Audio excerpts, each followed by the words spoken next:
Pemanggilan Kapolri bersama jajarannya dalam rangka tugas pengawasan Komisi 3 DPR tentunya terhadap institusi Polri, khususnya terkait dengan oknum-oknum institusi yang ada dugaan terlibat dalam kasus kematian Brigadir Yosua. Tidak hanya itu, hasil pendalaman Komisi 3 DPR dengan ketiga lembaga, yaitu Komponas, LPSK, dan Komnas HAM akan ditanyakan ke Kapolri pada hari ini. Apakah pemanggilan Kapolri menjadi momen evaluasi Polri? Sudah bersama saya di studio pada hari ini ada Pak Sugeng Teguh Santoso selaku Ketua Indonesia Police Watch. Selamat siang Pak Sugeng. Selamat siang Mas Heranov. Pak Sugeng, menarik sekali ya apa yang disampaikan oleh masing-masing anggota Komisi 3 DPR, anggota Komisi Hukum dari beberapa fraksi ya. Tadi kita simak, ini banyak masukan terhadap Kapolri khususnya dalam penanganan kasus kematian dari Brigadir Yosua. Kalau Pak Sugeng melihatnya, apakah dengan pemanggilan ini, pemanggilan dari Pak Listio Sigit Prabowo ini menjadi momentum atau evaluasi bagi Polri? Oke. Pastinya ya, karena kan memang Komisi 3 itu adalah partner kerjanya Pak Kapolri. Nah, pada masa sidang ini muncullah kira-kira 1,5 bulan yang lalu kasus yang menurut saya mengguncang di pusat Polri ya, di pusat jantung Polri, mengguncang dan membelalakan mata kita. Banyak sekali membelalakan mata, ada perwira tinggi kemudian yang lepas kontrol membunuh anak buahnya, yang kemudian terjadi efek gelombang besar ya, seperti bola salju yang menggelinding besar. Nah, ini tentu akan menjadi perhatian Komisi 3 sebagai partnernya. Poin apa saja? Ya, poin soal kapasitas seorang jenderal polisi, kemudian poin apa lagi, kewenangan yang besar, kemudian juga dugaan praktek menutupi atau menutupi kesalahan sesama anggota polisi yang menyeret sekarang ini sudah memeriksa 90 orang lebih. Bahkan ada update-nya bukan 83, berarti sudah 90 lebih ya. 16 orang yang diduga akan terkena proses mungkin pidana, 35 orang sudah di Patsus, tempat khusus ya. Ini kan sesuatu yang dahsyat nih. Oleh karena itu memang Komisi 3 sebagai komisi hukum yang menjadi pengawas Polri seharus bisa membuat catatan-catatan penting yang harus direkomendasikan nanti kepada Polri. Catatan penting tentunya sudah dituangkan ya oleh beberapa fraksi yang dari Desmond tadi, ada Pak Adis Kadir. Tapi kalau Anda melihatnya Pak Sugeng dengan adanya tindak lanjut dari Kapolri, jika tidak ada upaya bersih-bersih di tubuh kepolisian, apakah sudah saatnya Kapolri diganti? Penggantian Kapolri menurut saya tidak relevan ya. Jadi isu penggantian Kapolri memang dikaitkan dengan respon Polri yang diwakili oleh Pak Kapolri sebagai pimpinannya terkait isu tindakan FS ya. Ini on the track kalau saya melihat ya. On the tracknya kenapa? Tidak lambat ya Pak ya? Mengalami perlambatan awal, tapi memang itu terkendala teknis pembuktian. Tapi begitu tanggal 3, tanggal 4, kalau tidak salah Baradae merubah keterangannya, itu pergerakannya cepat. Bahkan Pak FS segera ditetapkan sebagai tersangka. Jadi ini on the track nih. Bahkan dalam kasus klasternya kan ada nih, klaster kasus pembunuhan, klaster dugaan pelanggaran kode etik, klaster obstruction of justice, kemudian klaster pembenahan terkait Satgasus, kemudian ada lagi klaster terbongkarnya dugaan perlindungan perjudian. Ini dahsyat nih ya, saya melihat seperti itu. Jadi on the track menurut saya. Jadi isu pergantian Pak Kapolri ini menurut saya belum pas lah ya. Belum pasnya karena masih on the track. On the track. Baik. Ya, belum. Tidak lambat. Tidak lambat. Baik. Ya. Kemudian Pak Sugeng, yang menjadi pertanyaan di tengah masyarakat saat ini adalah publik mempertanyakan ini teka-teki kematian dari Yosua ini masih belum ketahuan motifnya apa. Kemudian juga akan membuat spekulasi liar dari masyarakat. Ada isu perkosaan, pencabulan, LGBT, kemudian ada isu lainnya, judi online sampai motif tersebut terbangun di publik. Apakah sudah saatnya Polri, khususnya Pak Listio Sigit ini membuka secara transparan ke publik terhadap motif ini? Ada dua aspek yang berbeda nih ya Mas Hera ya. publik itu suka pada sesuatu isu yang sangat sensasional, ya. Tadi ada salah satu LGBT ya, udah disebut oleh Mas Hera. Karena saya tidak pernah mau menyebut itu, tapi saya kutip saja. Ini kan sesuatu yang sensasional. Kalau kasus yang namanya pelecehan, ya, kemudian pemerkosaan, ancaman, itu tidak sensasional, ya. Jadi publik mengharapkan memang ada sesuatu yang dirilis yang sifatnya memenuhi kehausan akan berita sensasional. Yang kedua, di dalam penegakan hukum itu tidak penting tuh ternyata, ya. Di dalam penegakan hukum pasal 340 yang kemudian terbongkar ini, itu dalam aspek hukumnya cukup dibuktikan bahwa kehendaknya FS melakukan pembunuhan itu sudah dilakukan ada beberapa waktu, ada jeda waktu antara munculnya kehendak dengan tindakan membunuh itu ada jeda waktu. Dan FS sudah sampaikan bahwa itu adalah karena dia marah, emosi, kehormatannya, harga dirinya diinjak-injak katanya oleh Brigpol Y. Itu kan alasan dia. Yang terjadi di Magelang, jarak tempuh dan waktunya memenuhi unsur pidana kasus pembunuhan berencana. Ketika dia marah, pelaksanaannya kemudian dalam waktu katakanlah paling cepat jedanya 1 hari bahkan 2 hari, ini sudah memenuhi. Pentingkah Polri untuk menyampaikan motif yang sebenarnya seperti apa? Nah, ini menurut saya dikembalikan kepada tim sus, ya. Apakah tim sus akan membuka? Karena isunya sudah muncul, menjijikkan, ini konsumsi 18 tahun, kalau dibuka akan memalukan kedua belah pihak, ya kita kembalikan kepada tim sus. Kalau dikembalikan kepada tim sus, kalau kita berkaca dengan kasus lain dibuka saja Pak Sugeng. Ada isu perselingkuhan yang terjadi, ada isu juga pencabulan, tapi ini kan wajar diketahui publik sebelum proses peradilan. Tapi tim sus kan mengurusnya adalah mengurus penegakan hukum. Bukan mengurus soal isu, ya. Baik. Penegakan hukum nih yang diurus, ya. Tetapi isu itu jangan salah nih, tim sus juga harus memahami. Isu itu biasanya sebagai indikasi, ya, misalnya ya soal uang nih, yang katanya 900 miliar itu kan baru isu, ya. Baik. Kemudian dibantah. Nah, tim sus menurut saya terkait motif, ya saya IPW tidak terlalu tertarik dengan motif, ya. IPW ya memberikan perhatian khusus soal pada praktek penyimpangan oknum Polri dan pembenahan institusi. Baik, baik. Ya. Yang penting penegakan hukum nanti Penegakan di pengadilan, hukum. ya, tidak harus tentukan dari motif. Iya. Nanti di pengadilan yang dibuka. akan membuka dalam surat dakwaan nanti. Kalau Anda jaksa. menduganya lebih kuat kemana nih Pak Sugeng? Ada isu liar banyak di luar sana. Ada konsorsium juga 303 sampai ada 5 isu kan, termasuk juga pengetahuan Brigpol Y terkait praktek lancung FS, ya. Baik. Itu yang mana yang benar, IPW tidak punya pretensi yang mana nih, tapi sudah dibuka semua, ya. Tidak tertarik dengan arah motif, ya? Iya, tidak motif, ya. Tidak. Lebih ke Duren 3 atau Magelang? Ini kan ceritanya dibuat-buat, diduga menurut dibuat-buat saya dari Magelang, ya. Duren 3 sampai ke Magelang. Oke. Duren 3 hanya sebagai tempat eksekusi, ya. Baik, artinya skenario masih dibangun tidak nih Pak dari para tersangka, skenario di Magelang? Ya itu tadi yang kan Komisi 3 DPR menyatakan ada potensi kena prank lagi nih se-Indonesia dengan Magelang. Kalaupun ada prank, ya, dari Magelang gitu, ya, itu tidak mempengaruhi konstruksi pengenaan pasal 340. Baik, ya. baik. Tidak mempengaruhi, ya. Baik, Pak Sugeng, saya mau masuk terhadap konsorsium 303 dan Satgasus Merah Putih.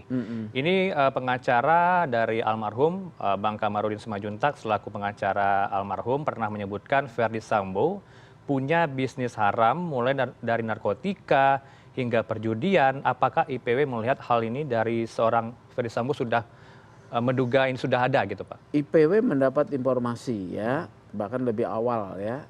Informasi ini fakta, bukti? Tidak ada bukti, informasi kepada IPW itu selalu sebagai seperti bisikan, ya. Bisikan, ya. Tapi kan karena tidak ada yang membuka, kita sudah angkat dulu, ya. Soal geng mafia juga IPW yang mengangkat, ya. Awal-awal soal obstruction of justice juga IPW mengangkat.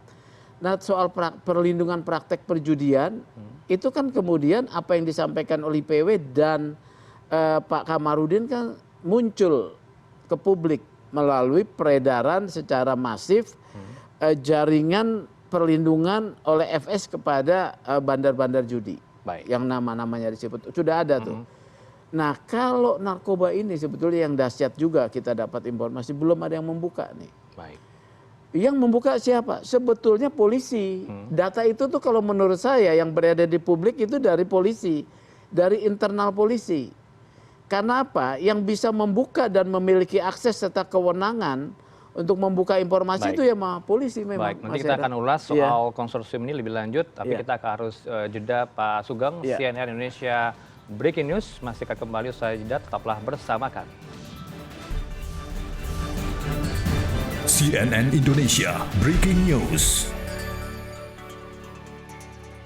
Kita saksikan pandangan dari Trimedia Panjaitan, anggota Komisi 3 DPR, Komisi Hukum dari fraksi PDIP yang tadi sedikit membahas soal atensi dari pribadinya terhadap apa yang sudah dijalankan oleh kepolisian untuk tugas pokok dan fungsinya dari beberapa aspek. Tapi Pak Sugeng, saya kembali ke Pak Sugeng Agus Santoso selaku Ketua IPW di sini bersama kami. Pak Sugeng, kita lanjutkan kembali soal konsorsium 303 dari Ferry Sambo. Kalau Pak Kapolri ini sudah tegas mengatakan bahwa tidak segan-segan untuk mencopot Kapolda atau kepolisian daerah yang terlibat dalam perjudian, apalagi judi online, Pak Sugeng. Kalau kita menyimak beberapa pembelaan dari masing-masing Kapolda, ada Kapolda Sumut, Kapolda Sumbar yang tegas mengatakan tidak terlibat dalam dana judi, tidak melindungi dari bandar judi. Apakah dengan suara-suara ini dari masing-masing daerah ada indikasi memang di daerah Kekaisaran Sambo ini sudah sampai ke tanah air Indonesia? Jadi gini ya, yang paling penting adalah pembenahan institusi supaya tidak ada oknum katakanlah petinggi Polri yang melindungi kejahatan. Itu paling penting ya. Apakah termasuk judi ataupun narkoba. Nah, yang kemudian muncul di publik adalah dua skema. Yang satu menempatkan Pak FS sebagai pelindung puncak pimpinan, yang satu lagi ada lagi yang menempatkan Pak Kaba Reskrim sebagai juga pelindung. Ini kan menjadi di permukaan supaya tidak menjadi fitnah ya kepada para pihak ini. Kapolri menurut saya ya melakukan pemeriksaan ya, mendalami ya. Jangan supaya jadi fitnah berkembang terus. Itu yang pertama. Kalau temuan IPW di beberapa daerah seperti apa? Kalau kemudian ada tindakan-tindakan ini kan itu mengindikasikan dua hal. Kapolri tidak ingin bahwa Polri dituduh melindungi kejahatan. Pertama. Yang kedua, kemudian harus ditindak tegas. Walaupun kebijakan ini saya nilai sebagai reaktif ya. Baik. Harusnya kan terencana. Nah, sebetulnya sudah ada Kapolda yang melakukan penindakan sebelum ini. Sumbar, Sumatera Barat, ya yang tadi dikatakan. Kemudian Banten, 2 diantaranya, ada juga yang lain. Nah, ini kan perlu juga diperhatikan bahwa kepala-kepala Polda itu tidak itu concern ya kepada pemberantasan judi dan juga mungkin dan juga narkoba ya. Oleh karena itu harus diberikan satu clearance kepada masyarakat dan juga dikedepankan asas praduga tak bersalah, karena yang kita lihat di tampilan ini, ini kan ada nama-nama ya, ini harus dikelirkan ini, mungkin perlu dibentuk tim sus juga ya untuk memeriksa ini secara internal. Ini tim sus dari kepolisian atau dari DPR? Tim sus ini menurut saya harus ada fungsi check and balances dari publik ya. Mungkin tokoh masyarakat. Kalau DPR Pansus, panitia khusus. Iya, kalau DPR kan punya kewenangan sendiri ya, Pansus. Ini harus dari Polri. Ini kalau bisa dijelaskan soal ini dugaan dari temuan IPW ini kan data dari Anda. Pansus juga, saya bisa. Baik, ini kan data dari Anda ya Pak Sugeng. Coba kita lihat bersama, simak ada bagan-bagan ya, struktur dari konsorsium 303 Ferry Sambo. Ini versinya kan ada yang dimunculkan versi yang pro terhadap Sambo dan juga muncul versi lain dari kontra terhadap Sambo. Ini kalau temuan IPW seperti apa? IPW kan tidak punya satu kewenangan ya untuk melakukan penyelidikan. IPW sebagai fungsi kontrol terhadap kinerja Polri itu memberikan masukan, ya, masukan kepada Polri dan juga kepada institusi penegak hukum lain lah katakan. Nah, masukan ini harus dimaknai bahwa Polri masih dipercayai untuk kemudian membenahi. Ini harus dilihat seperti ini, ya. Oleh karena itu saya katakan ya ini harus diperiksa, ya. Orang-orang yang di dalam diagram ini harus diperiksa juga. Begitu yang Anda katakan. Dimintai keterangan. Dimintai keterangan. Ya, Sampai sekarang masih belum. Saya tidak tahu. Ini kan masukan kepada Polri, ya. Baik. Karena ada nama-nama bandar judinya, ya, sudah ada yang membantah gitu ya di media. Baik. Kan itu kan harus diberi kesempatan juga asas praduga tak bersalah supaya data ini tidak berkembang terus menjadi pembicaraan yang sifatnya menghakimi. Ini data dari kepolisian sendiri internal atau dari mana ya, Pak? Analisis saya atas dua basis, ya, bahwa ini saya yakini dari internal kepolisian. Satu, baik. model penampilan dengan flowchart seperti ini adalah model yang biasa dibuat oleh polisi untuk paparan kasus, memudahkan dibandingkan Berarti membuat ini A1 narasi. ya dari kepolisian. Berarti, Saya yakin dari kepolisian. yang kedua, juga polisi, ya. konten ini yang dimasukkan kontennya itu konten karena kemampuan memiliki kewenangan melakukan pendataan, kemudian bisa juga melalui perlengkapan sadapan, ya. Kan ada nomor-nomor telepon ini, Baik, ya. baik. Ini dari polisi menurut saya. Baik. Kalau ini dari polisi artinya apa? Menjelaskan juga ada kompetisi di dalam. Baik, koreksi saya jika saya salah, kalau saya tidak bisa melihat dengan jelas ini dari tampilan, tapi ada nama yang bermunculan di sana, Pak Fadil Imran.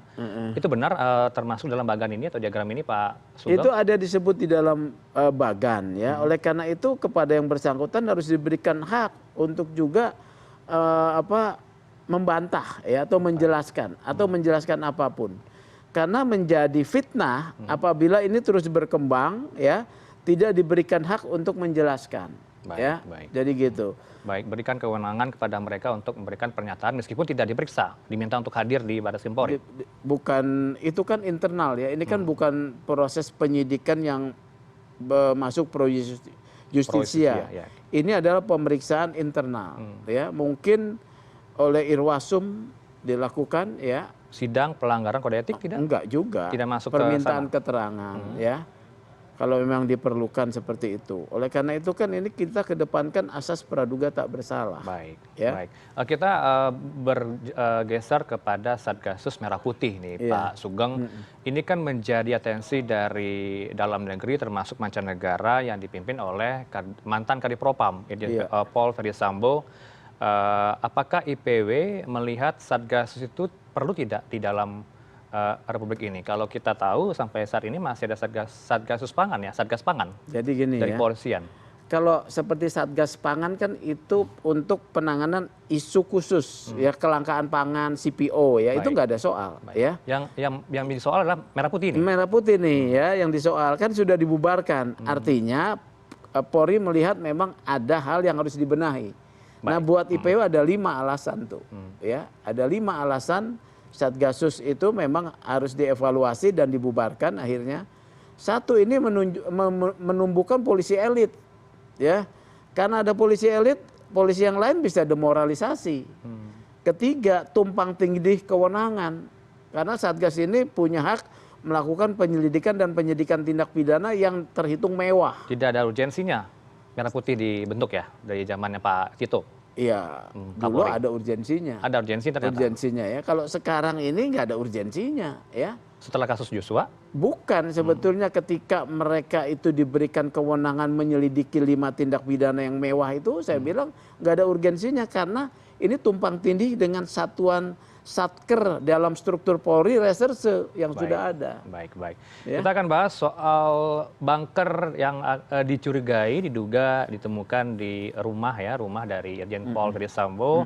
Ada uang dolar pecahan Singapura 900 miliar rupiah. Informasinya apakah itu benar atau tidak? Nanti Bapak Singapura Sugeng apa dolar Amerika? Amerika ini masih harus kita telusuri juga dari informasi yang berkembang. Kami akan kembali usai jeda, tetaplah bersama kami di CNN Indonesia Breaking News. CNN Indonesia Breaking News.